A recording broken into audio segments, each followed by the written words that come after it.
दोस्तों नमस्कार।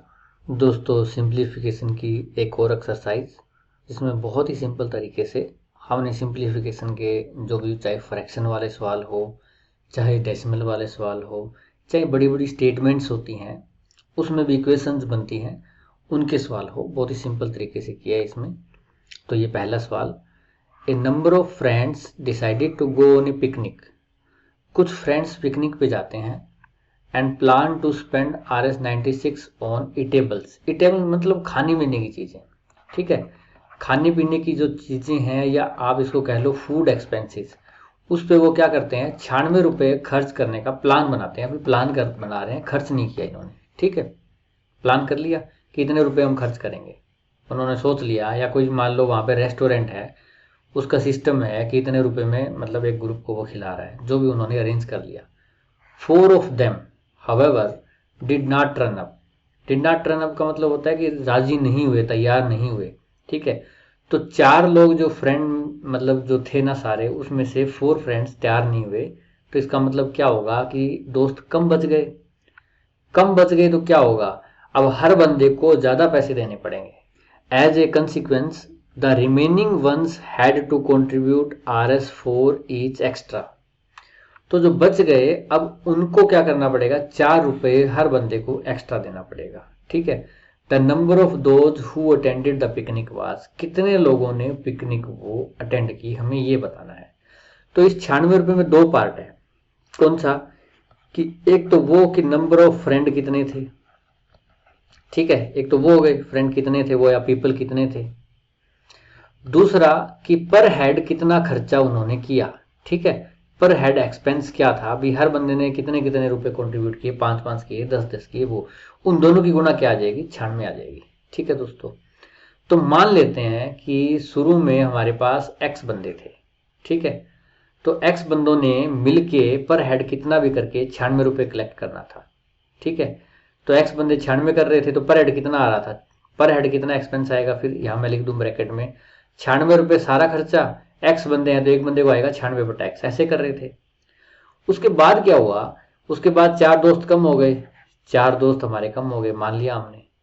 तो उसके बाद 4 बंदे कम हो जाएंगे, तो 96 रुपये टोटल खर्चा है। तो जो कितने लोग कर रहे हैं उसको x-4 बियर कर रहे हैं, तो पर हेड इतना आ जाएगा, तब इतना आ रहा था, ठीक है।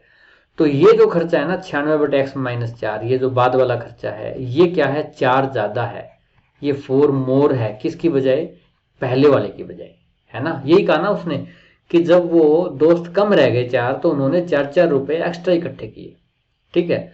तो शुरू में x आदमी थे, तो खर्चा क्या आ रहा था, टोटल खर्चा 96, तो x आदमी में 96 है, तो एक आदमी का 96/x। बाद में x-4 आपके आदमी रह गए, तो 96 टोटल खर्चा है, x-4 लोग कर रहे हैं, तो एक आदमी का 96/x-4, ये बाद वाला खर्चा आ गया, ठीक है। ये बाद वाला है, तो बाद वाला 4 ज्यादा है, इन्होंने यही बताया था। तो इसको हम ये लिख सकते हैं कि ये जो बाद वाला खर्चा है 96/x-4, वो क्या है, पहले वाला खर्चा है ना 96/x, पर हेड एक्सपेंस है, उससे 4 ज्यादा है, ठीक है। इससे आपका x का मान आ जाएगा और सवाल हो जाएगा आपका। कैसे करोगे आप एलसीएम ले लो इसका, तो x, ठीक है। तो यहाँ तो है 96/x-4 बराबर, यहाँ है 96, यहाँ आ जाएगा 4x/x। ये x इधर जाके गुणा में चला जाएगा, x-4 इधर गुणा में चला जाएगा, ठीक है। तो क्या आ जाएगा, इधर तो आ जाएगा 96x आपका, मैं यहाँ लिख देता हूँ 96x बराबर में, इधर क्या होगा 96x, और 96 की और 4 की गुणा करो दोस्तों, 100 और 4 की 400 होती है, 96 4 कम है, 400 के 16 कम हो जाएगी 400 से, तो 384 हो जाएगी आपकी गुणा, ठीक है, अंदाजा है मेरा। उसके बाद 96 की दुगुना कर दी, अब 4x की करोगे, 4x की x से 4x², और 4x की 4 से 16x, ये हो गया आपके पास 96x और 96x, ये तो घट के 0 हो ही जाने इधर आएंगे। तो आपके पास क्या बचेगा, आपके पास बचेगा 4x² माइनस 16x माइनस 384 बराबर है 0। ये 4 से सारा भाग हो रहा है, तो इस समीकरण को छोटा बना लो ताकि इजी हो जाए आपके पास। 4 से भाग करो, 4 में 36, 2 4 6 24 बराबर 0। अब आप इस समीकरण को सोल्व करोगे जिसमें कि आपका जोड़ या घटा इन दोनों का 4 आए और दोनों की गुणा 96 हो, गुणा माइनस की है, तो एक प्लस का होगा एक माइनस का होगा। तो 12 और 8, 12 8 है 96, और 12 में से 4 गए 8, तो ये सही है।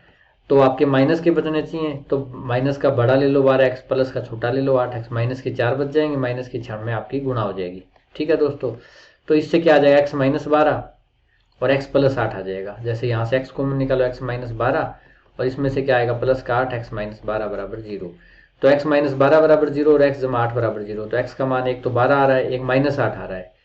तो देखो x क्या माना था, फ्रेंड कितने उनकी संख्या माइनस में तो हो नहीं सकती कि माइनस 8 लोग थे, तो x बराबर 12 आ गया, यानी कि 12 लोग टोटल थे। ठीक है, 12 लोग टोटल थे, वो दोस्त थे दुश्मन थे जो भी, वो 12 थे। 96 रुपए का उन्होंने प्लान किया था, उन्होंने सोचा 8-8 रुपए हम इकट्ठे करके 96 रुपए में हमारा खाने का खर्चा हो जाएगा। उसके बाद क्या हुआ, 4 लोग कम हो गए इसमें से। ठीक है, तो कितने बचे, 8 बंदे बचे। तो अब खर्चा क्या हो जाएगा, 8 से 96 को भाग करो, 12-12 रुपए खर्चा आएगा। पहले 8-8 आ रहा था, तो 4 अपने आप बढ़ गया, देख लो। ठीक है, ये तो बड़ा गुणा अजीब सी हो गई ना, 12 8 96 है, 12 लोग हैं तो 8-8 रुपए खर्चा आएगा, अगर 8 लोग हो जाएंगे तो 12-12 रुपए खर्चा आएगा, है ना। 4 दोस्त कम हो गए तो 4 रुपए खर्चा बढ़ गया। ठीक है दोस्तों, तो ये आपका 96 बन जाएगा। दूसरा तरीका एक ऐसे सोच सकते हो आप, 96 किसकी गुणा होती है, 96 गुणा में 1, 32 गुणा में 3 96 होते हैं, 48 दूने 96 होते हैं। ठीक है, 16 छिक्के 96 होते हैं, 24 चौके 96 होते हैं, 12 आठे 96 होते हैं। बस यही टुकड़े हैं, इसके अलावा तो कोई नहीं है। तो 96 के 2 टुकड़े थे, मैंने शुरू में बताया था, एक तो कि वो लोग कितने हैं और एक पर ऐड खर्चा कितना कर रहे हैं। ठीक है, मान लो मैं एक तरफ लोग मान लो कितने लोग हैं वो पीपल, ठीक है, और ये मान लो पर हेड खर्चा हो, तो 96 लोग होंगे तो 1-1 रुपए करेंगे, 96 रुपए बन जाएंगे। 32 लोग होंगे तो 3-3 करेंगे, पर इनके लोग तो ज्यादा, इतने ज्यादा है नहीं इनके लोग, है ना। 32 लोग होते और 3-3 रुपए खर्चा कर रहे हैं। ठीक है, 4 लोग होने घटने से क्या हो जाएगा, 28 लोग हो जाएंगे। खर्चा कितना कितना करेंगे, ये कह रहा है 4 बढ़ जाएगा खर्चा, 7-7 एक तो 196 हो जाएगा। 48 अगर मैं लूं तो 48 में से 4 लोग कम करूंगा तो 44 लोग हो गए, खर्चा 4 रुपए बढ़ जाता है, 2 से 4 6 हो जाएगा खर्चा। 44 छिक्के तो 96 नहीं, बहुत ज्यादा हो जाएंगे। 16 6 लोग तो 4 कम हो जाएंगे दोस्त, तो 12 हो जाएंगे, खर्चा 4 बढ़ जाएगा, 10 हो जाएगा, 12 दाएं 120, 96 नहीं आया, खर्चा 96 ही रहेगा ना। 24 4 पे भी नहीं जाता, 20 और 4 खर्चा बढ़ेगा तो 8 160। इस पे करो, 12 लोग हैं, 8-8 रुपए कर रहे हैं 96, तो 12 में से 4 गए, 8 लोग होंगे तो 4 रुपए खर्चा बढ़ेगा, 12 हो जाएगा खर्चा 96। ये ऑप्शन सही आ रहा है। एक तरीका इससे भी कर सकते हो आप, ये भी एक तरीका है। ठीक है, ऑप्शन यहां से लेके भी कर सकते हो। 8 लोग आप मान लो शुरू में, तो 96 रुपए खर्चा हो रहा है, तो कितना कितना करेंगे, 12-12 करेंगे। अब इसमें से 4 लोग कम हो गए, 4 रह गए, तो अब कितना कितना खर्चा करेंगे, ये कह रहा है 4 रुपए बढ़ जाएगा, 12 के बजाय 16 रुपए खर्चा करेंगे, 16 तो 64 इकट्ठे हुए, आपको तो 96 रुपए चाहिए, तो ये ऑप्शन गलत है। अब 12 लोग लो आप, ये सही वाला। 12 लोग लोगे तो कितना खर्चा करना पड़ेगा 96 के लिए, 8-8 खर्चा करना पड़ेगा। 4 दोस्त हटा दो, 8 दोस्त रह जाएंगे, खर्चा 4 जोड़ दो, खर्चा 4 बढ़ जाता है 12, अब भी 96 आ रहा है। ठीक है, तो ये सही है। तो एक तो ऑप्शन लेके भी कर सकते हो, 96 के गुणनखंड बना के भी कर सकते हो, एक्स मान के भी कर सकते हो, और भी कोई आपके दिमाग में आए और भी तरीका हो सकता है। तो आप सारे तरीके दिमाग में डेवलप करो, जो अच्छा लगे उससे आप कर सकते हो इसको। एक्स वाला थोड़ा मुश्किल लगे तो दोबारा देख लीजिए। एक्स फ्रेंड थे, बाद में एक्स माइनस 4 हो गए। अगर एक्स लोग हैं, 96 रुपए टोटल खर्चा है, तो एक आदमी का 96 पर टैक्स आ गया। अगर एक्स माइनस 4 लोग 96 रुपए कर रहे हैं, तो एक आदमी का 96 पर टैक्स माइनस 4 आ गया। बाद वाला खर्चा 4 ज्यादा है, इसने बताया था, तो ये जो बाद वाला है ना 96 पर टैक्स माइनस 4, इसके बराबर में लिख दो पुराने वाला 96 एक्स जमा में 4। ठीक है, इस इक्वेशन को आप सोल्व कर लो, द्विघात समीकरण बन जाएगा। इसको आप सोल्व कर लोगे, टुकड़ों में 12 और 8 आ जाएगा, 12 आपका आंसर है। अगला सवाल देखते हैं हम। A certain number of tennis ball, कुछ टेनिस बॉल वर परचेज की गई, खरीदी गई फॉर RS 450, 450 रुपए आपके पास टोटल है इसका मतलब। ठीक है ना, टोटल मनी है आपके पास 450 रुपए, उसमें से कुछ टेनिस बॉल आपने खरीदी है। ठीक है, हमें पता नहीं कितनी खरीदी है। 5 more balls could have been purchased, 5 बाल और ज्यादा खरीदी जा सकती थी। कैसे, 5 बाल और ज्यादा तो तभी खरीद सकते हो, या तो पैसे ज्यादा कर दोगे या फिर वो सस्ती हो। इन द सेम अमाउंट, इसी अमाउंट में 5 बाल ज्यादा कब खरीद सकते हो, जब बाल सस्ती हो। इफ ईच बाल वाज चीपर बाई 15, अगर हर बाल 15 रुपए सस्ती होती। यानी कि मैं अगर बाल हैं जो टोटल, उसको मैं एक्स मान लूं। ठीक है, 450 रुपए एक्स बाल खरीद रहे हो, तो पर बाल कितना आपका एक्सपेंडिचर है दोस्तों, 450 रुपए टोटल है, एक्स बाल का 450 है, एक बाल का 450 पर टैक्स आ गया। ठीक है, अब ये कह रहा है कि 5 बॉल और खरीद सकते हो आप, यानी कि बॉल x जमा 5 खरीद सकते हो। कितने रुपए में? 450 में। ठीक है, तो वो क्या हो जाएगा, वो सस्ती हो जाएगी बॉल, तभी खरीद सकते हो ना। 15 रुपए सस्ती हो तो आप 5 बॉल ज्यादा खरीद सकते हो, यानी कि 450 रुपए में ही मैं x जमा 5 बॉल खरीदूंगा। तो ये जो पर बॉल खर्चा आएगा ये कम है। कितना कम है? इससे ये ज्यादा है, ये वाला बड़ा है, ये छोटा है। तो इसको मैं बराबर करूंगा तो क्या हो जाएगा, ये कम है ना, इसमें कितना कम है? 15 कम है ये, तो ये बराबर हो गया। यानी कि 450 रुपए में x बाल खरीदो, ठीक है, और 450 रुपए में x जमा 5 बाल खरीद सकते हो आप ज्यादा। कब? जबकि आपका बॉल 15 रुपए सस्ता हो। ठीक है, तो ये तो पहले वाला मूल्य हो गया, स्टार्टिंग वाला बाल का मूल्य, और ये हो गया दूसरे वाला। दूसरे वाला कम है, 15 कम है, 15 जोड़ दिए, ये बराबर हो गया। ठीक है, तो इसका मतलब इससे आप कंपैरिजन कर लो, पहले वाला मूल्य दूसरे वाले मूल्य से 15 ज्यादा है, या ये वाला 15 कम है ना, यही कहना चाहता है ना ये। तो अब x का मान निकाल लो, बाल की संख्या आ जाएगी आपकी। कैसे निकालोगे? आप इसका एलसीएम ले लो, तो यहाँ पे क्या आ जाएगा, 450 बट्टे x। थोड़ा एक तरीका और कर सकते हैं इसमें, देखो ये 15 से भाग हो रहा है, ये भी 15 से भाग हो रहा है, ये भी 15 से भाग हो रहा है, दोनों तरफ आप भाग कर सकते हो, दोनों तरफ गुणा भी कर सकते हो। छोटा हो जाएगा थोड़ा, 15 से भाग करो जरा, यहाँ पे 30 आएगा, यहाँ पे भी 30 आएगा, और 15 एकम 15, ये हो जाएगा। अब आप एलसीएम ले लो इसका, x जमा 5, ये आ गया 30, और यहाँ पे x जमा में 5। अब क्या हो जाएगा, इसके बराबर में 30 बटे x है ना, इनकी x इधर गुणा में चला जाएगा और ये इधर गुणा में चला जाएगा। x की गुणा करो, x के x स्क्वायर, 30 और 5 35x है ये, और 30 की इसके साथ 30x, ये बराबर में, सॉरी यहाँ पे बराबर 30x, और जमा में 30 5 150। ठीक है दोस्तों, इन दोनों को इधर ले आओ आप, द्विघात समीकरण बन जाएगा। x स्क्वायर जमा में 35 में से 30 गए 5x, और ये 150 भी माइनस का हो गया। ठीक है, ये आ गया।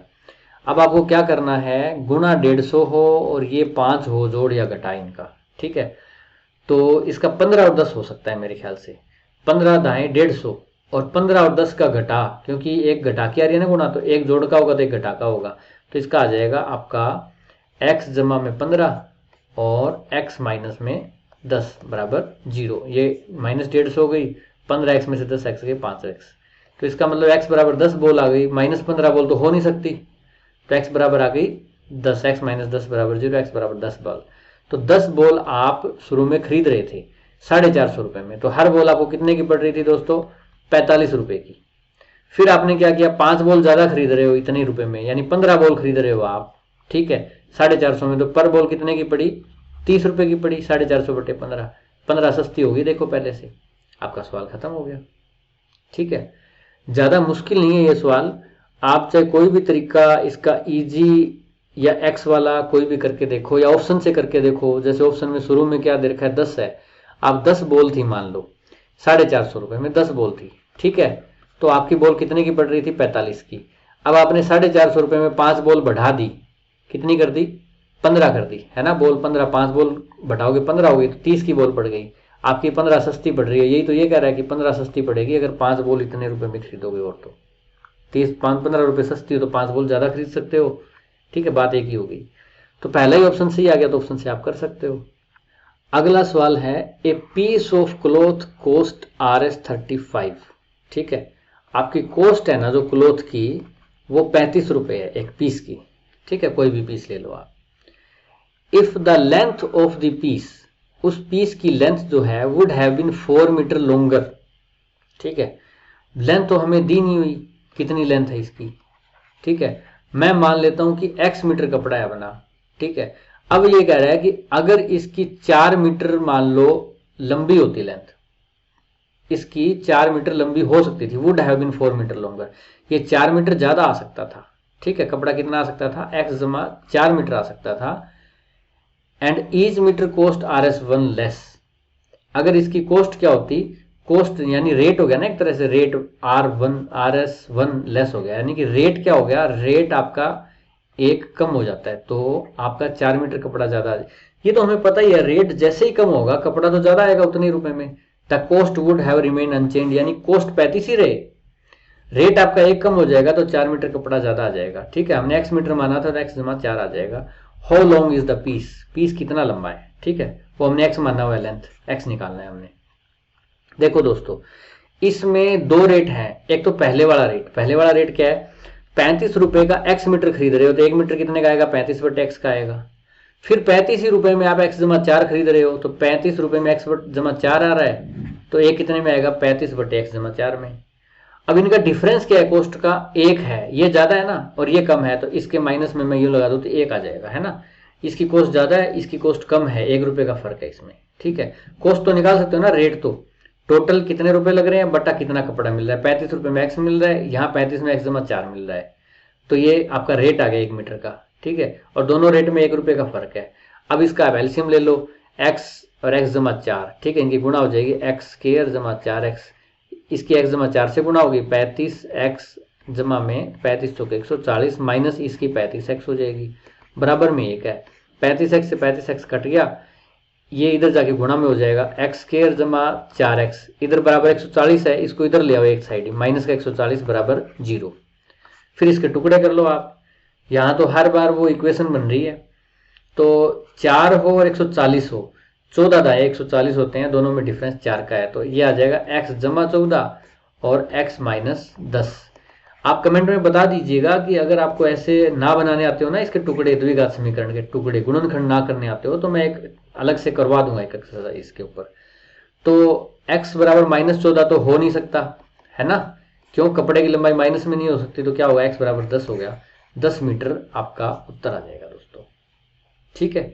इस तरीके से आप सवाल कर सकते हो। दूसरा तरीका, आप ऑप्शन लेके भी कर सकते हो इस सवाल को, ठीक है। वैसे तो ये भी आसान था, इसमें कोई मुश्किल नहीं थी एक्स लेके भी, कि आप 35 रुपए आपके पास हैं, एक्स मीटर कपड़ा खरीद रहे हो, आपका रेट एक सस्ता हो गया तो आप एक्स जमा 4 खरीद रहे हो, तो रेट का डिफरेंस दे रखा है 1 रुपए, तो दोनों रेट लिख लो आप।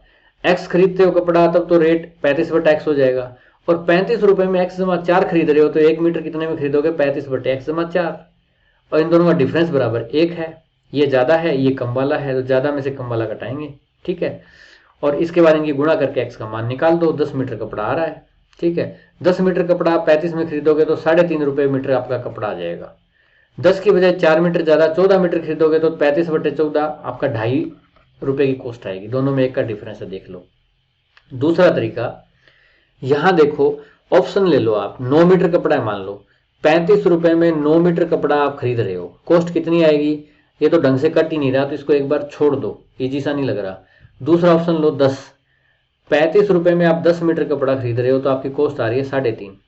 फिर कह रहा है 35 रुपए में आप 4 मीटर ज्यादा खरीदोगे तो 10 और 4 14 खरीद रहे हो तो कॉस्ट कितनी आएगी, 2.5, तो कॉस्ट 1 कम आएगी, 1 कम आई ना हमारी। ये आपका सवाल सही है। कितने सेकंड लगे आपके, 15 सेकंड। 15 सेकंड में ये सवाल आप कर सकते हो ऐसे। अगला सवाल, इन ए सर्टेन शॉप, एक दुकान जिसमें 9 oranges cost as much as 5 apple, 9 संतरों की कॉस्ट है वो 5 सेब के बराबर है, और 5 सेब की कॉस्ट है वो किसके बराबर है, 3 आम के बराबर है। और आगे 3 आम की बात नहीं कर रहा, 4 आम की बात कर रहा है। 4 आम की जो कॉस्ट है वो 9 लेमन के बराबर है, ठीक है, 9 लेमन के बराबर है। तो और 3 लेमन की कॉस्ट 4.80 है। अब यहां जाके कॉस्ट इसने ओरिजिनली बताई, लेमन की कॉस्ट इतनी है, तो प्राइस ऑफ ऑरेंज क्या होगी। ऐसे सवाल भी आपने कभी देखे होंगे, इसको भी आप कर सकते हो। कैसे, जैसे मान लो 3 लेमन की कॉस्ट कितनी है, 3 लेमन आपकी 4.8, या सीए की बात है, ठीक है, 0 आदमी दशमलव के बाद लगाओ ना लगाओ, इतनी है आपकी 4.8। आपको कह रहा है 9 लेमन 4 मैंगो के बराबर है, तो 9 लेमन की तो आप निकालो पहले। 9 लेमन की कॉस्ट कितनी हो जाएगी दोस्तों, 4.8 है, इसको आप 3 लेमन है 9 करना है आपने, 3 गुणे 3 9 हो जाएगा, 3 से गुणा करो इसको आप, 3 8 24, 2 3 के 12 और 2 14, इतने में 9 लेमन आ जाएंगे। जो 9 लेमन की कॉस्ट है वो किसके बराबर है, 9 लेमन की 4 मैंगो के बराबर है, यानी कि ये 4 मैंगो की कॉस्ट होगी, ठीक है, 4 मैंगो की होगी। आगे क्या कर रहा है, क्योंकि हमें लास्ट में दिया है लेमन की कॉस्ट, इसलिए मैं लास्ट से सवाल को लेकर चल रहा हूं बिल्कुल। आगे 3 मैंगो की बात कर रहा है वो, 3 मैंगो की कैसे निकाले हम, 4 मैंगो की ये 14.4 है, 1 मैंगो की निकाल लो, 1 मैंगो की क्या हो जाएगी 14.4 है, इसके बटा में मैं 4 लगा दूं, ये 1 मैंगो की होगी। ये कितने की कह रहा है, 3 मैंगो की कह रहा है, तो 3 की ऐसे निकाल लेंगे, या तो अभी निकाल लो नहीं तो बाद में भी कर सकते हो आप। ये 1 मैंगो की आ गई, सॉरी ये 3 मैंगो की आ गई, ठीक है ना, 1 मैंगो की बटे 4 किया, गुणा में 3 किया तो 3 मैंगो की आ गई। जो 3 मैंगो की कॉस्ट है वो किसके बराबर है? 5 एप्पल के बराबर है। यानी कि ये 5 एप्पल की कॉस्ट भी है, 3 मैंगो की कॉस्ट जो है, और 5 एप्पल की फिर किसके बराबर है? 9 ऑरेंज के बराबर है। यानी कि ये 9 ऑरेंज की कॉस्ट है, ये वाली कॉस्ट जो 9 ऑरेंज की है। ठीक है, 9 ऑरेंज की कॉस्ट ये आपको 1 ऑरेंज की निकालनी है। तो 1 ऑरेंज की क्या हो जाएगी? 9 से भाग कर दो, ये 9 की है, 1 की निकालनी है तो 14.4 बट्टे 4 गुणा में 3 इतना था ना, ये 9 ऑरेंज की थी, 1 ऑरेंज की बटा 9 आ जाएगा। अब इकट्ठा ही काट दो, ज़्यादा इजी हो जाएगा। 4 3 12, 2 4 6 24, 3 से काटोगे तो 3 एकम 3, 3 दूनी 6, 1.2, यानी कि 1 रुपये 20 पैसे आपकी कॉस्ट 1 ऑरेंज की आ जाएगी। ये आपका सवाल हो जाएगा। ये एक तरीके से सवाल था, तरीका था सवाल को करने का। ज़्यादा टाइम इसमें नहीं लगता, आपको इतना ही देखना था कि आपका 1 लेमन है वो, सॉरी 3 लेमन है वो 4.8 का है, 9 लेमन आपका 3 गुना 14.40 का हो जाएगा। 9 लेमन के बराबर है 4 मैंगो के, तो यानी 4 मैंगो 14.40 के हो गए। आगे कह रहा है 3 मैंगो तो फिर हमें निकाला नहीं, तो 1 मैंगो का निकाल लो या तो भाग कर दो इसको। ठीक है, 36 चौके 144, 3.6 आएगा, मैंने आगे किया नहीं वैसे। 3.6 1 मैंगो का हो गया, 3 मैंगो के क्या हो जाएगा? 10.8 आ जाएगा। 3 मैंगो 5 एप्पल के बराबर है, तो ये ठीक है, 5 एप्पल की कॉस्ट होगी 10.8। 5 एप्पल की कॉस्ट 9 ऑरेंज के बराबर है, यानी कि 9 ऑरेंज की कॉस्ट हो गई 10.8, ये ऑरेंज है। तो 1 ऑरेंज की कितनी हो जाएगी? 10.8 बटे 9। ठीक है, 12 में 108, 1.2 1 था, 1 रुपये 20 पैसे।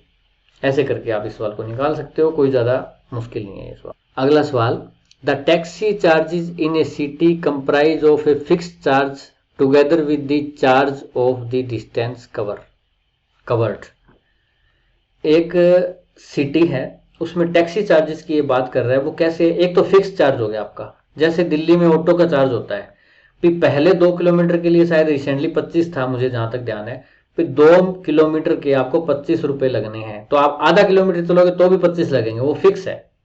2 किलोमीटर के बाद आगे आप चलोगे तो उसका 8 या 9 रुपए पर किलोमीटर है, वो आपका वेरिएबल चार्ज हो गया। ठीक है ना, तो आपके चार्ज कौन कौन से हुए? एक तो हो गया फिक्स चार्ज और एक हो गया वेरिएबल चार्ज। ठीक है, 2 प्रकार के चार्ज आपको लगेंगे। वेरिएबल चार्ज कौन सा होता है? जो आपको पर किलोमीटर लगता है। ठीक है, जितना चलोगे उतना ही लगेगा आपका। फिक्स चार्ज वो लगना ही है, चाहे आप बैठते ही उतर जाओ तो भी आपको फिक्स चार्ज लगता है। ठीक है, for a journey of 16 kilometre, मान लो 16 किलोमीटर चलते हो आप, ठीक है, तो आपको RS 156 देने पड़ते हैं, 156 रुपए आपको लग गए। And for a journey of 24 kilometre, अगर आप 24 किलोमीटर चलते हो तो आपके कितने लगे?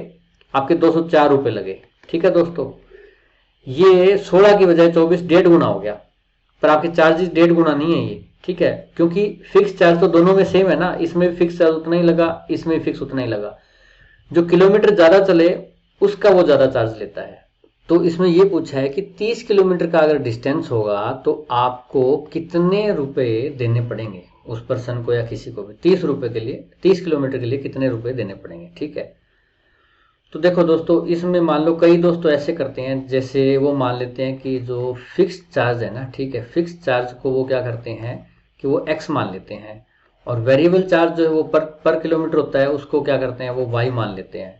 तो ऐसे कर देते हैं, 16 किलोमीटर में क्या लगेगा? x तो लगेगा ही लगेगा फिक्स चार्ज, प्लस में 16 किलोमीटर का 16y बराबर 156 हो गया, और 24 किलोमीटर में फिक्स चार्ज x तो लगना ही है, और वेरिएबल चार्ज 24 किलोमीटर का 24y लगेगा, पर किलोमीटर y है, तो ये 204 हो गया। ठीक है, अब इससे क्या करेंगे वो माइनस करके ऐसे, और ये 8y आ गए, ये आ जाएगा वेरिएबल चार्ज, ये आ गया आपका 48। ठीक है, तो y का मान आ गया आपका 6, y का मान 6 यहाँ रख दो, 16 6 96 इधर जाए घट जाएंगे इसमें से, तो आपका क्या आ जाएगा? 60 आ जाएगा, x बराबर 60 आ गया।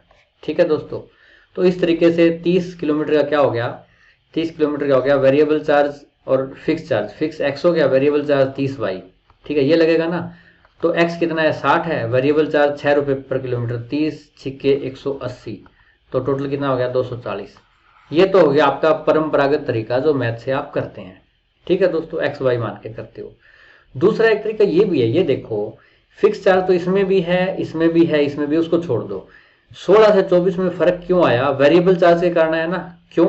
क्योंकि वो 8 किलोमीटर ज्यादा चला, 16 और 8 24, 8 किलोमीटर ज्यादा चलने के लिए उसको कितने रुपए ज्यादा देने पड़े? उसको 48 रुपए ज्यादा देने पड़े। तो 1 किलोमीटर के लिए कितने ज़्यादा दे रहा है वो, 6 रुपये ज़्यादा दे रहा है।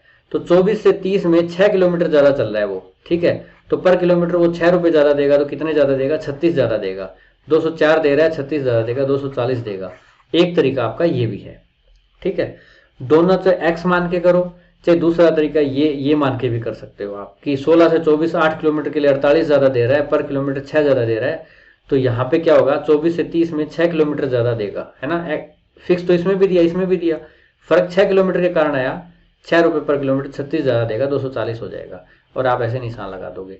तो ये वाला जो तरीका था, इसमें 10 सेकेंड से 15 सेकेंड ही आपके लगेंगे, उसमें हो सकता है थोड़ा 25-30 सेकेंड लग जाए आपके। अगला सवाल, in a classroom if 6 students per bench are assigned to accommodate all students, ठीक है। एक क्लासरूम है, उसमें कुछ बेंच भी है, एक बेंच पे 6 स्टूडेंट आपको अकोमोडेट कर रहे हो आप, ठीक है, कि 6 एक बेंच पे बैठ जाओ।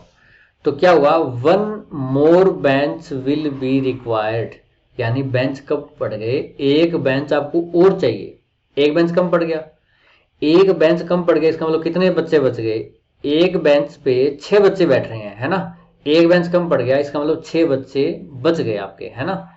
6 स्टूडेंट्स हैं जो खड़े रह गए आपके, ठीक है। कब, जब आप पर बेंच कितना कर रहे हो, 6 स्टूडेंट्स पर बेंच कर रहे हो आप, तो आपके 6 स्टूडेंट्स जो हैं वो बच जाते हैं आपके, ठीक है, रह गए। However if 7 students are accommodated per bench, आप क्या कर रहे हो, 7 स्टूडेंट्स पर बेंच बिठा रहे हो। क्यों बिठा रहे हो, क्योंकि बच्चे आ नहीं रहे, 6 बच्चे बच गए, आपने कहा एक एक फालतू बैठ जाओ हर बेंच पे। तो उससे क्या होगा कि अब ज्यादा बच्चे आ जाएंगे उतने ही बेंच पे, क्योंकि एक बच्चा ज्यादा बैठ रहा है। तो क्या हुआ आपके पास, there would be a space left for 5 student, अब स्पेस बच गया, ठीक है ना। स्पेस बच गया मतलब और बच्चे भी हम बिठा सकते हैं, ठीक है। 5 मोर स्टूडेंट्स आप बिठा सकते हो, है ना। 5 बच्चों का स्पेस बच गया, आप बिठा सकते हो।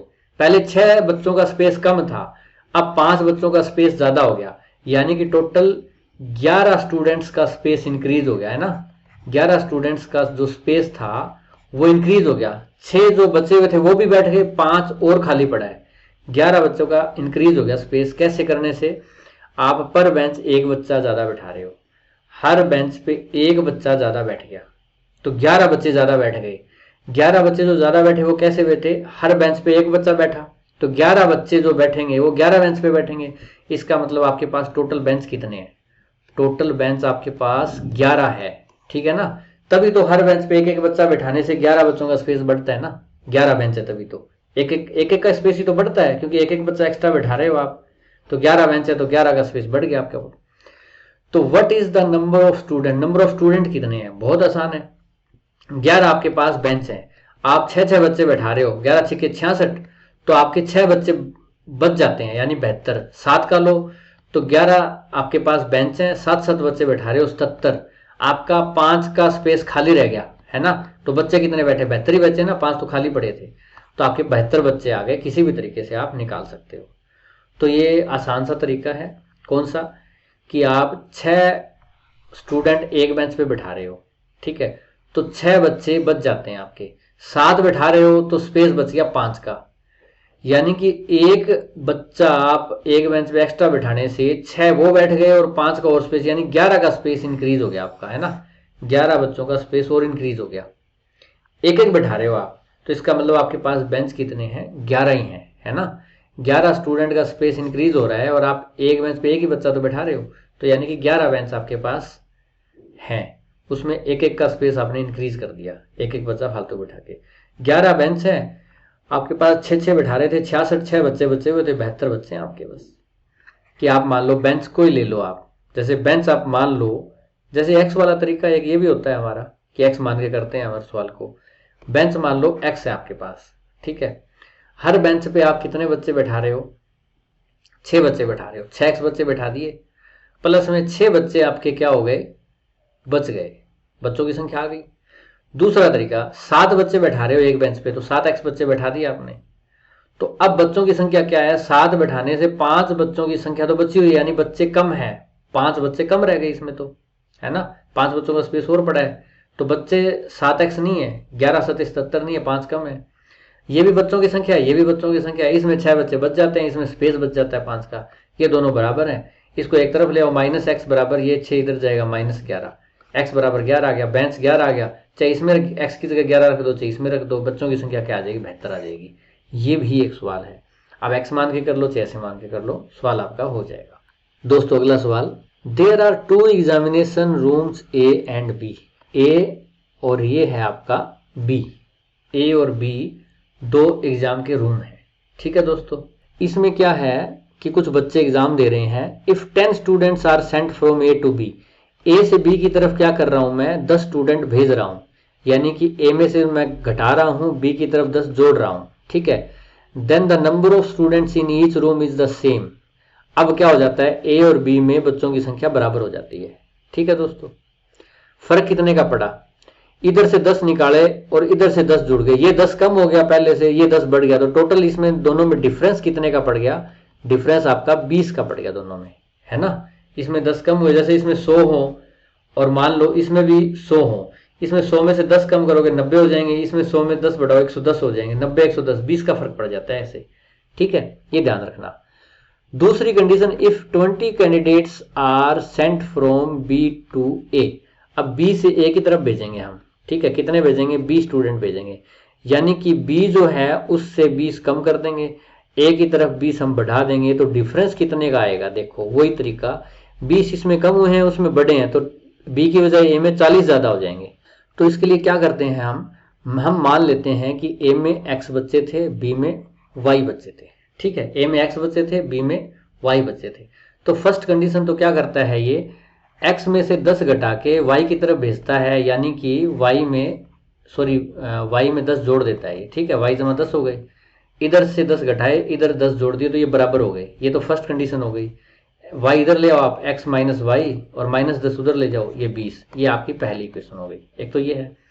दूसरा एक ये यहाँ पे ये कहता है, क्या कहता है कि आपके इसमें से 20 कम कर दिए जाएं, x में जोड़ दिए जाएं, x में 20 बढ़ा दो और y में से 20 आप कम कर दो, तो क्या होता है कि ये जो a वाला है ना, ये क्या हो जाता है, इस b का डबल हो जाता है, दुगुना हो जाता है। ये कंडीशन भी देख लो आप, ये गुणा कर दो, 2y माइनस 40, ये 2y इधर ले आओ, x माइनस 2y बराबर ये इधर चला जाएगा, ये माइनस का 60। ये यहाँ पे लिख लो, ये इसमें 2 वेरिएबल है x और y, और आपके पास 2 इक्वेशन चाहिए होती है इसको सोल्व करने के लिए, 2 है आपके पास, तो ये माइनस, ये प्लस और ये प्लस, ये x माइनस एक्स 0 हो गया, 2y में से y गए y, और 60 और 20 80। ठीक है, तो y बराबर क्या आ गया आपका, 80 आ गया। y यहाँ 80 लिख दो आप। अच्छा, इसका x का मान निकालना है तो क्या करेंगे, किसी भी समीकरण में लिख दो, इसमें x माइनस वाई की जगह 80 बराबर 20, तो x बराबर क्या आ जाएगा आपका, 100 आ जाएगा। ठीक है, तो x आ गया आपका 100। ये आपका, इसमें क्या पूछा था, the number of students in room A, room A में कितने स्टूडेंट हैं, आपके 100 हैं। दूसरा एक और तरीका है, जो लेमैन तरीका हम स्टेटमेंट को देख के करते हैं, वो भी अगर हम लगाएं अपनी रीजनिंग को, तो इसमें यहां से ध्यान से देखने से पता लग रहा है, हमें क्या पता लग रहा है कि ये कह रहा है कि ये जो y था, बी था, बी कमरा है ना, बी कमरे में से आप 20 बच्चे कम कर रहे हो और उसको भेज रहे हो ए की तरफ, तो ए में 20 बढ़ रहे हैं, तो यहां से 20 बढ़े, वहां 20 बढ़ गए, यहां घट गए, तो दोनों में डिफरेंस क्या आएगा, 40 का आएगा ना। ठीक है ना, एक से 20 निकालोगे, उसके 20 कम हो जाते हैं, दूसरे के पहले से भी 20 बढ़ गए, तो पहले जो फर्क था टोटल फर्क 40 का पड़ गया। तो एक तरह से बी की बजाय ए की तरफ आपने 40 बच्चे बढ़ा दिए, तो क्या हो गया, ए के बच्चों की संख्या बी के बच्चों की बजाय डबल हो जाती है। ठीक है ना, यानी कि ए की डबल हो गई, इसका मतलब बी की क्या हो गई, हाफ हो गई, बी की संख्या हाफ हो गई। कैसे कम हो गई, जब बी से ए की तरफ आप 40 बच्चे का डिफरेंस कर देते हो तो बी की हाफ हो जाती है। ठीक है, हाफ का मतलब समझते हो, एक पोर्शन निकाल लेना, हाफ का मतलब आधा कर देना, 2 इससे कर दो, एक उसको रख दो और एक निकाल लो। तो आपने एक तरह से बच्चे 40 निकाल लिए, क्यों, 20 इसमें कम किए, 20 उसकी तरफ बढ़ाए, तो बच्चे का फर्क तो 40 का गया ना दोनों तरफ। तो 40 बच्चों का फर्क डालने से बी आधा हो गया, तो आधा हिस्सा 40 के बराबर है। ठीक है ना, आधा हिस्सा किसके बराबर है, 40 के बराबर है, और आधा उसके पास रह गया, जो रह गया हाफ हिस्सा, वो भी 40 है। तो टोटल बच्चे बी के पास कितने हैं, टोटल बच्चे बी के पास है 80 बच्चे, बी के पास 80 बच्चे हैं। ए के पास बच्चे निकालने हो तो हम कैसे निकालेंगे। ठीक है दोस्तों, ए के पास निकालने हम ऐसे निकाल सकते हैं, बी में से 20 निकालो आप, कितने बच जाएंगे यहाँ पे 60, और ए में जोड़ दो तो ए के दुगुने हो जाते हैं, इसकी बजाय 60 दूने 120 हो जाते हैं। 20 जोड़ने से दुगने हुए हैं, तो पहले कितने थे, 100 थे, ए के बच्चे 100 हैं, ऐसे भी आप निशान लगा सकते हो, एक ये तरीका भी है आपका। ठीक है, दूसरा यहां भी रखोगे आप, बी के 80 बच्चे हैं, ए में से आप 10 बच्चे निकाल रहे हो और बी में जोड़ रहे हो, बी में जोड़े आपने 10, तो यहां 90 हो गए और ए में बराबर हो जाते हैं, यानी कि ए में भी 90 हो गए। ठीक है, 10 निकालने से 90 हुए, तो पहले कितने थे, 100 थे। एक ये भी तरीका है दोस्तों। ये तरीका तो आपके माइंड पे डिपेंड करता है कि आपके दिमाग में क्लिक करता है कि नहीं करता। ये जो उलझी हुई जो स्टेटमेंट है उसको समझना। ठीक है, कि ये कह रहा है कि 20 बच्चे निकालूं और दूसरे को 20 दे दूं, तो दूसरे के मैंने 40 बढ़ा दिए, तो एक तरह से इसके 40 कम हो गए ना, एक तरह से कंपेरेटिवली। तो जब बेशक आप इसके 40 कम करके भेज देते, उसको 20 ना देते, तो बात बराबर ही थी। चाहे इसके 40 निकाल दो, चाहे इसके 20 निकाल के उसको 20 दे दो, फर्क 40 का आ गया। तो अगर मैं बी के 40 कम करता हूं तो बी के आधे हो जाते हैं, यानी कि मैंने आधा निकाल लिया, वो 40 है वो आधा है और आधा बच गया उसके पास 40, तो टोटल कितने 80 हुए, बी में 80 है तो ए का तो आपको आ ही जाएगा आपका। चाहे ये कंडीशन लगाओ 20 वाली, भाई 80 में से 20 घटाऊं 60 करता हूं तो उसके पास दुगने हो जाते हैं, 120 हो जाते हैं, उसको मैंने 20 जो दिए हैं तब हुए हैं, 20 ना देता तो उसके पास 100 रहते। और दूसरा एक्स वाला तरीका तो आपके पास है ही सदाबहार, वो मान के तो आप हर सवाल हो ही जाता है। दोनों में जो भी अच्छा लगे आप इसको कर लीजिएगा। In a group of buffalo and ducks. ठीक है भाई, कुछ भैंसे हैं आपके पास और कुछ क्या है आपके पास, डक्स हैं, बतख हैं। ठीक है, the number of legs are 24 more. Number of legs, जो आपके टांगे हैं इनकी, उनकी संख्या वो क्या है, नंबर ऑफ लेग्स वो ज्यादा है। ठीक है, क्या है वो, 24 more than twice the number of head. जो नंबर ऑफ हेड है, ठीक है, नंबर ऑफ हेड है उसका ट्वाइस, दुगुना, और उससे भी 24 ज्यादा, उससे प्लस में 24, यानी कि टांगों की संख्या जो वो है, हेड की संख्या है उसके दुगने से भी 24 ज्यादा है। ठीक है दोस्तों, समझ में आया। वो ज्यादा होंगी क्यों, बफेलो के जो लेग्स होती है वो 4 होती है और बफेलो के हेड होगा 1 होगा। डक्स के क्या होता है, टांगे कितनी होती हैं 2 और हेड सर होगा 1 होगा, तो टांगों की संख्या तो ज्यादा आनी थी हमारे पास। ठीक है दोस्तों, तो आपको बताना है कि what is the number of buffalo in the group, group में बफेलो कितनी है। एक बात ध्यान रखो दोस्तों कि डक्स में जो लेग्स की संख्या है ना, लेग, वो क्या होगा, वो आपके हेड जो सर है उसका दुगना होगा। ठीक है, तो ये दुगने वाली बात तो हमारी जायज थी कि जो लेग्स की संख्या है वो हेड की संख्या से दुगनी होगी, कब तक, जब तक आपके पास डक है। तो यहां तक जो है वो आपके पास डक है। ठीक है, क्या है, डक है, क्योंकि डक में जो लेग की संख्या हेड की संख्या से दुगनी होती है। पर ये कह रहा है जो टांगों की संख्या है वो सर की संख्या से दुगने से 24 ज्यादा है, दुगने से भी ज्यादा। दुगने से ज्यादा तो इसमें होती नहीं डक में, तो डक में तो एक सर है तो 2 टांग है। किस में होती है, बफेलो में ज्यादा होती है। तो ये 24 किसके कारण आया है, ये भैंस के कारण आया है, दुगने से ज्यादा ये, क्योंकि भैंस में क्या होता है, दुगुना नहीं होता, 4 गुना होता है। ठीक है, तो यहां पे तो दुगुना आ रहा था, यहां पे 4 गुना आ रहा है। ठीक है, तो इसका मतलब ये 24 किसके कारण है, भैंसों के कारण है। अब देखो डक होती तो आपका क्या होता, दुगुना आ जाता, भैंसों में 4 गुना आ गया, इसका मतलब 2 ज्यादा। डक में कितने हेड है भाई, सॉरी टांग कितनी है डक की, डक की तो आपकी 2 टांगे हो गई। ठीक है, बफेलो में क्या हो गया, बफेलो में आपकी 4 टांगे हैं, कितनी टांगे फालतू है, 2 टांगे फालतू है। तो एक डक लोगे तब तो आपका टांगे दुगनी आएगी हेड के बजाय, अगर बफेलो लोगे तो 4 टांग आएगी, यानी 2 टांग फालतू आएंगी आपकी। ठीक है, 2 टांग फालतू, तो आपके पास टांगे कितनी फालतू है, आपके पास लेग्स 24 फालतू है। ठीक है, एक भैंस लेते ही आपके पास 2 टांगे फालतू आ रही है, एक भैंस लेने से 2 टांगे फालतू आ रही है, कितनी टांगे फालतू है, 24, तो कितनी भैंसें हो जाएंगी, 12 भैंस हो जाएंगी आपके पास, तो भैंसों की संख्या होगी 12। एक तो ये तरीका तो ले मैंने आपका बिल्कुल स्टेटमेंट को देखा आपने कि डक जब लेते हो तो आपके पास हेड की बजाय टांगे जो है वो दुगनी आएंगी। ठीक है, बफेलो लेते हो तो आपको एक हेड की बजाय 4 सर आएंगे, यानी डक की तुलना में भी बफेलो के पास और ज्यादा टांगे, कितनी, 2 टांगे ज्यादा है। तो ये जो 24 टांगे फालतू आ रही है दुगुना करने के बावजूद, ये क्यों आ रही है, क्योंकि भैंसों के कारण आ रही है। भैंसों के पास 2 की बजाय 4 टांगे, 2 टांगे फालतू है, तो हर भैंस 2 टांगे एक्स्ट्रा कर रही है, 24 टांगे एक्स्ट्रा है तो 12 भैंसे हैं इसका मतलब।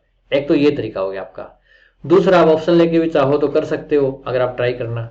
तीसरा ये है कि कई बार मान लेते हैं कि बफेलो जो है हमारे पास वो कितनी है, एक्स है। ठीक है दोस्तों, बफेलो को आप एक्स मान लेते हो और डक्स को आप वाई मान लेते हो, तो आप कंडीशन लगाओ क्या होगा आपके पास, आपके पास लेग जो है वो आपकी हेड के दुगने से 24 ज्यादा है। लेग कैसे आएंगी आपकी? लेग आपकी बफेलो की तो आएगी 4 भाई, और आपकी डक्स की क्या आएंगी लेग? 2 आएंगी लेग। ये मैंने लेग्स ले ली। इधर नंबर ऑफ हेड, हेड कितना आएगा? बफेलो में 1 हेड है और डक में भी 1 ही हेड है, ठीक है, और इसके दुगने से 24 ज्यादा। ये हमारी कंडीशन थी। इसको आप इधर करो, 4x जमा 2y, ये माइनस का 2x हो जाएगा ना, और 2y ये भी माइनस का हो जाएगा। 24 को आप उधर ही रखो, एक्स वाई एक तरफ कर लिए। 2y माइनस 2y ये तो कट गया, 4x में से 2x गए, 2x बच गए, 2x बराबर 24, तो x बराबर क्या आ गया? 12 आ गया। तो भैंसे कितनी आ जाएगी दोस्तों? आपकी 12 आ जाएंगी, ठीक है, भैंस 12 आ गई आपकी। अगर ये पूछ लेता कि आपकी डक्स कितनी है तो थोड़ी सी मुश्किल हो जाती, क्योंकि वाई तो इसमें कट ही गया अपने आप, तो वाई तो आ ही नहीं रहा, तो उसमें तो दिक्कत हो जाएगी, है ना। और इसका डक का आप नहीं निकाल सकते, क्योंकि आप 2y से 2y घट रहा है, 0 हो रहा है, तो आप y निकाल ही नहीं सकते, x खत्म नहीं कर सकते 4 और 2, क्योंकि x और y वाली जब समीकरण होना तो आपको 2 समीकरण चाहिए। कितनी समीकरण चाहिए? 2 समीकरण। दोनों को घटा जोड़ के आप दोनों का मान निकाल लेते हो, ठीक है। तो इसमें डक का मान तो निकल ही नहीं रहा, निकल नहीं सकता, ठीक है। इसमें सिर्फ बफेलो का मान निकल सकता है, क्योंकि बफेलो की टांगे ज्यादा होती है, 24 टांगे ज्यादा है, तो 12 भैंस ज्यादा है, ठीक है। 12 भैंस, सॉरी 12 भैंस है, जिसके कारण ये टांगे ज्यादा है। डक तो कितनी भी हो सकती है, उससे टांगे ज्यादा होंगी नहीं, कितना ही फर्क नहीं पड़ता। 10 डक हैं तो कोई दिक्कत नहीं है, 20 डक हैं तो कोई दिक्कत नहीं है, ठीक है। तो वो तो कोई फर्क नहीं पड़ता, उनकी टांगे तो इंक्लूड दो हो ही जाती हैं। ये एक्स्ट्रा टांगे तो सिर्फ भैंस की है। तो ये सवाल आप चाहे एक्स से करो चाहे ऐसे समझ के करो भी 24 टांगे ज्यादा है, भैंस की 2 टांगे ज्यादा होती है उसकी बजाय, तो 2 टांगे एक भैंस की ज्यादा होती है, 24 टांगे ज्यादा है तो वो 12 भैंसें होंगी, ठीक है। और ये वाला डक के कारण आ ही रहा है। अगला सवाल है, a man has some hen and cows. एक आदमी के पास कुछ हैन है कुछ काउज है, ठीक है दोस्तों, मुर्गियां और आपकी गाय हो गई। If the number of head be 48, number of head 48, सरों की संख्या, मुर्गे के सर 1 होता है और गाय के सर 1 होता है, 48 सिर है आपके पास, ठीक है। 48 सिर है, इसका मतलब आपके पास पशु भी 48 ही है ना, सबके 1 होता है। तो यानी कि हैन और जमा में काऊ दोनों की संख्या मिला के 48 आपकी, समझ में आ गया। And the number of feet equals 140, feet मतलब पांव, फीट कितने आपके पास? 140 है, ठीक है, वो काफी ज्यादा हो गए। देखो दोस्तों, आपके पास हैन के कितने पांव होते हैं? 2, काऊ के कितने होते हैं? 4 होते हैं, काऊ के 2 ज्यादा हैं, ये ध्यान रखना आप। 48 आपके पास पशु है टोटल, हैन के तो 2 टांग है। अगर हैन होती सिर्फ 48 तो आपके पास हैन होने से 48 हैन की कितनी टांगे आती है? 48 दूने 96 आती, पर आपके पास कितनी टांगे आ रही है? 140 टांगे आ रही हैं। ये कितना फर्क है इसमें? 44 टांगों का फर्क है, 44 फीट का। ये क्यों है? क्योंकि आपके पास गाय है, और गाय जो आप है आपके पास, तो गाय में 2 टांगे ज्यादा होती है हैन की बजाय, तो एक गाय में 2 टांगे हैं, ठीक है, एक गाय में 2 टांगे ज्यादा है, 2 मोर फीट है, ठीक है। आपके पास फीट कितने ज्यादा आ रहे हैं? 44 आ रहे हैं। 48 मुर्गियां होती तो 96 फीट होते, सारी की सारी मुर्गियां होती तो, पर काऊ होने की बजाय 44 फीट ज्यादा आ रहे हैं। एक काऊ के 2 फीट ज्यादा होते हैं, तो कितनी काऊ हो गई? 44 को 2 से भाग करो, 22 काऊ। आपके पास 22 काऊ थी, उसकी वजह से आपकी 4 टांगे आई, 2 की बजाय 2 टांगे एक्स्ट्रा आई, ठीक है। 22 काऊ है। आपको हैन पूछा है, टोटल 48 थी ना हमारी मुर्गियां और ये, तो हैन कितनी हो गई आपके पास? 48 में से 22 घटा दो, 26 हो गई, सवाल खत्म। ऐसे आप कर सकते हो, सिंपल सी चीज कि 48 दोनों की संख्या है। हैन अगर 48 होती तो 96 आपकी टांगे आती, आपकी टांगे 140 है, यानी 44 टांगे ज्यादा है। 44 टांगे क्यों ज्यादा है? क्योंकि कुछ उसमें गाय है, हैन की बजाय कुछ गाय घुसा दी आपने, तो गाय घुसाते हो तो 2 टांगे तो होनी थी हैन की बजाय, हैन होती तो 2 टांगे होनी थी, काऊ होने से 4 हो गई, 2 टांगे बढ़ गई, तो 2 टांगे एक गाय बढ़ा रही है, 44 टांगे हमने बढ़ा दी, तो इसका मतलब 22 गाय हम लाए हैं। 22 गाय हैं तो टोटल 48 है, 26 मुर्गियां हो गई। दूसरा तरीका वही, हैन एक्स मान लो और गाय को वाई मान लो, तो एक ऑप्शन, या 48 माइनस एक्स भी कर सकते हो। टोटल 48 है तो मान लो मुर्गियां एक्स है तो गाय 48 माइनस एक्स हो गई, तो इसकी टांगों की संख्या वाला इक्वेशन बना दो आप। मुर्गी की तो 2 टांगे 2x हो गई, और गाय की क्या होगी? 4 टांगे इंटू 48 माइनस एक्स हो गई, बराबर टोटल टांगे 140 हो गई। इसको सोल्व कर लो एक्स से, ये भी आ जाएगा आपका, आसान सा है, तो हैन की संख्या आ जाएगी। पर मैं कहूंगा दोनों तरीकों से करो आप, ये भी समझो, ये लॉजिक समझना ज्यादा जरूरी है, ठीक है ना, ये लॉजिक वाला समझना ज्यादा जरूरी है, इससे आपकी रीजनिंग भी बढ़ती है। तो दोस्तों हमने आज सवाल किए वो कई तरीकों से किए। दूसरा कि हमने उसकी अंडरस्टैंडिंग को समझा, उस स्टेटमेंट को समझा और कुछ इस तरीके से सवाल किए जिसमें ज़्यादा हमें एक्स वाई मानना ना पड़े, ज़्यादा पेन पेंसिल का यूज़ भी ना करना पड़े। जैसे ये सवाल था, ऐसे और भी सवाल आए हमारे पास। तो आज के लिए इतना ही। बताइएगा ये एक्सरसाइज आपको कैसी लगी, इसमें कुछ इंप्रूवमेंट कर सकूं मैं पढ़ाने में। कुछ दोस्त कहते हैं कि मैं तेज पढ़ाऊं, पर मैं वैसा कर नहीं पाता। क्यों? मैं चाहता हूं कि इस सवाल की स्टेटमेंट को मैं समझाऊं, ना कि सिर्फ सवाल निकालूं। उसके हर एंगल को समझाऊं, किस तरीके से सवाल को निकाल सकते हो। जो परंपरागत तरीका एक्स वाई वाला, जो स्टेटमेंट को देखते ही करने वाला तरीका, कुछ सेकंड में आपका सवाल निकल जाए सिर्फ शक्ल देके स्टेटमेंट की। तो हर एंगल कवर करना होता है। तो इसके लिए मैं समझाने में ज्यादा टाइम लगाता हूँ। निकालने का ये सवाल मैं 5 सेकंड में भी निकाल सकता हूँ, पर इसलिए मैंने ज्यादा टाइम लगाया। ठीक है, तो अभी आप टाइम लगा सकते हैं। समझिए, टाइम कम लगाना है वो एग्जाम में देखिएगा, वहां पे आप वो तरीका अपनाइए जो कम से कम टाइम लेता है आपका। ठीक है, तो आज के लिए इतना ही। फिर मिलेंगे एक एक्सरसाइज के साथ। तब तक के लिए धन्यवाद। जय हिंद।